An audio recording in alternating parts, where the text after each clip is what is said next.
Bonjour, bonsoir, bienvenue dans la vidéo aujourd'hui de lundi. Alors pourquoi je fais aujourd'hui, pas hier?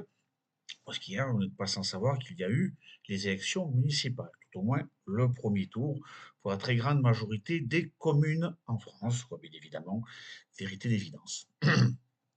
On va revenir un peu sur ce qui s'est passé généralement, de manière générale, pour toute la France. Puis il y a deux communes qui m'intéressent, la commune où je suis Rivian et d'origine Le Cat. Donc, on a C'est un article de des Échos, Les Échos, comment il s'appelle?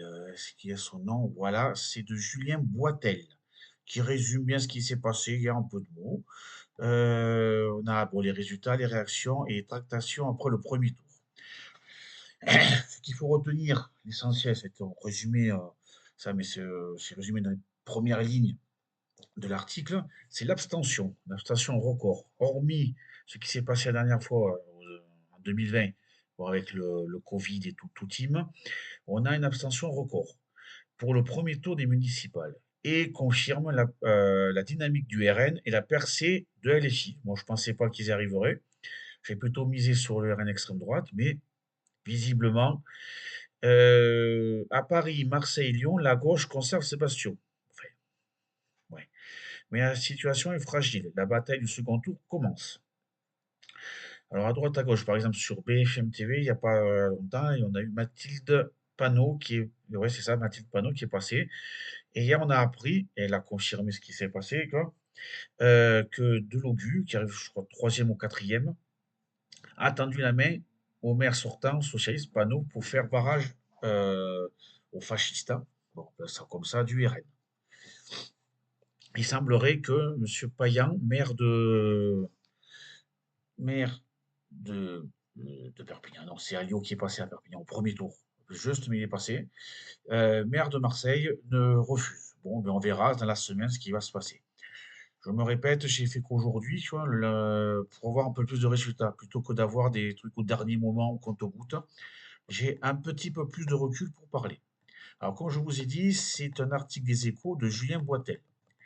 Alors, il nous explique ceci.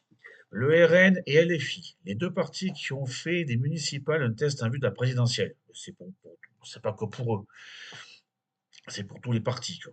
Affichent des victoires dès le premier tour, dans un scrutin qui voit globalement la gauche se maintenir, notamment à Paris, Marseille et Lyon.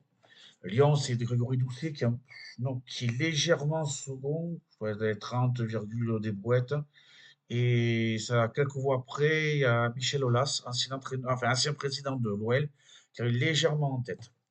Là aussi, on va voir comment ça va faire, sachant qu'à Lyon, les antagonismes entre on va dire, et Antifa sont très très violents. Sachant qu'il m'est arrivé de voir à 16 heures, ouais, un samedi à 4 heures l'après-midi, une bagarre entre Antifa et. Bon, voilà.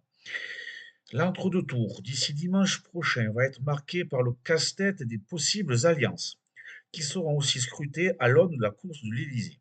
Oui, c'est bien un test. On a deux gros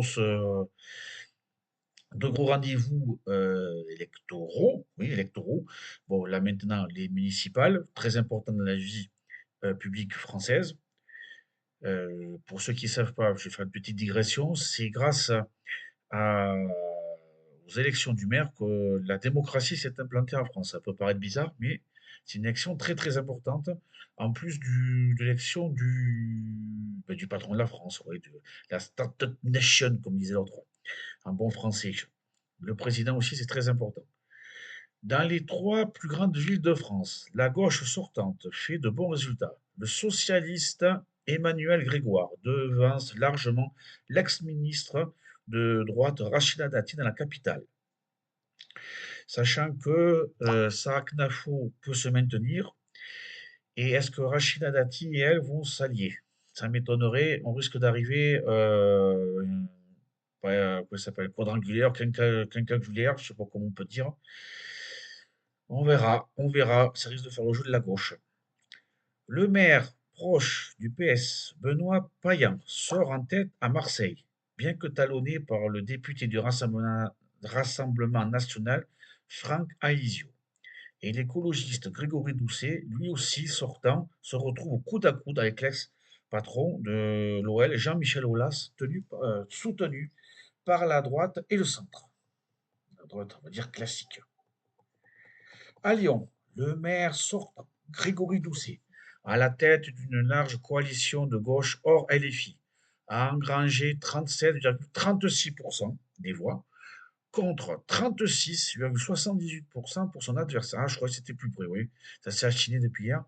Pour son adversaire, Jean-Michel Aulas, adoubé par la droite et le centre droit, soit un peu moins de 1200 voix d'avance selon les résultats définitifs. Donc on va dire que rien n'est joué. Connaissant la ville de Lyon, ouais, Grégory Doucet, pas pour Lyon. À Toulouse, le député insoumis François Piquemal parvient à passer devant son rival socialiste François Briançon, tous deux largement derrière le maire sortant Jean-Luc Moudenc. À Lille, la candidate insoumise crée la surprise à moins de 3 longueurs du maire sortant socialiste Arnaud Deslandes, héritier de 3 grammes de Martine Aubry. Excusez-moi, ma langue a fourché. Alors, à Paris, comme je vous disais, quoi, Sarah Knafo est qualifiée. Et c'est ce qu'ils appellent, alors, c'est pas encore fait, une quinquagulaire. Ça reste possible au second tour. Alors, c'est bien la première fois que moi je vois ça. Genre, peut-être que des communes moins connues que la capitale française, ça s'est déjà arrivé, ça je ne sais pas. Moi, pour mon expérience à moi, c'est la première fois que je vois ça si ça se fait réellement. S'il n'y a pas d'accord entre les deux tours. L'eurodéputée d'extrême droite, Sarah Knafo, Reconquête, s'est qualifiée pour le second tour des élections municipales en franchissant la barre des 10% au bout du comptage selon le résultat complet et définitif du premier tour. Le premier tour a été marqué par une forte abstention et une poussée des extrêmes. L'abstention a été supérieure à 40% au premier tour. Un record sous la Ve République pour un scrutin municipal, bon, comme j'ai dit, à l'exception des élections de 2020, hein, bon, comme il est dit dans l'article marqué par le Covid, bon, mais ça, bon, je ne reviens pas dessus. Le RN connaît une nouvelle poussée et affiche des victoires dès le premier tour dans plusieurs villes. Comme je vous ai dit, à Perpignan, par exemple, 50,6. À Béziers, le divers droite, Robert Ménard, lui, est passé largement, avec 65%. Et deux autres villes m'intéressent, qu'on ne parle pas. C'est à Évian. La maire Josiane Ley est passée au premier tour. Et à Lecate, monsieur le maire, Michel Pi, on a les résultats sur le site de la ville.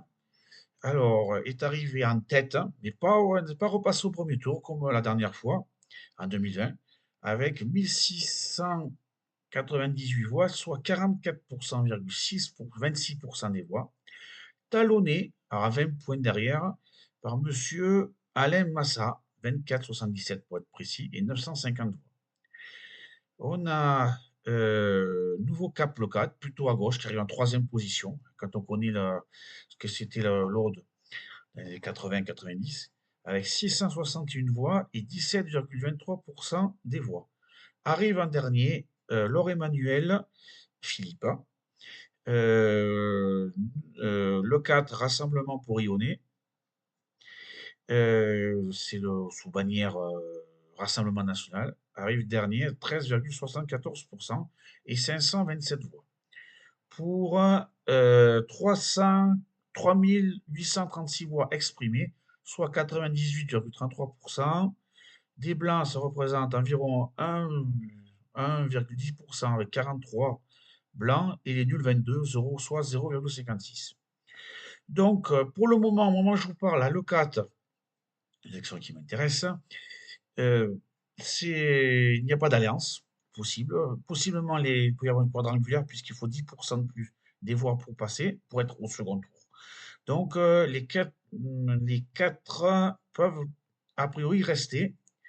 Et je ne sais pas si M. Massa et M. Durand vont s'allier.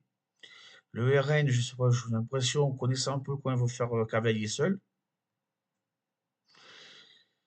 Mais bon, on ne sait jamais, je ne sais pas. Là, pour l'instant, je n'ai pas. Si j'ai des trucs, alors, c'est pas dans mes habitudes, mais si j'ai de nouvelles informations, je pense que je referai, c'est pas sûr, une vidéo dans la semaine. Sinon, je risque d'être lundi prochain aussi, dans la journée, pour voir les résultats définitifs d'une manière pareille, d'une manière générale. Et bon, Evian est passé au premier tour, et pour voir les résultats définitifs pour le 4. Sur ce, bonne semaine à vous tous. N'oubliez pas de mettre un pouce, de laisser des commentaires si vous voulez mettre des précisions, poser des questions, pas de souci. À la semaine prochaine. Au revoir.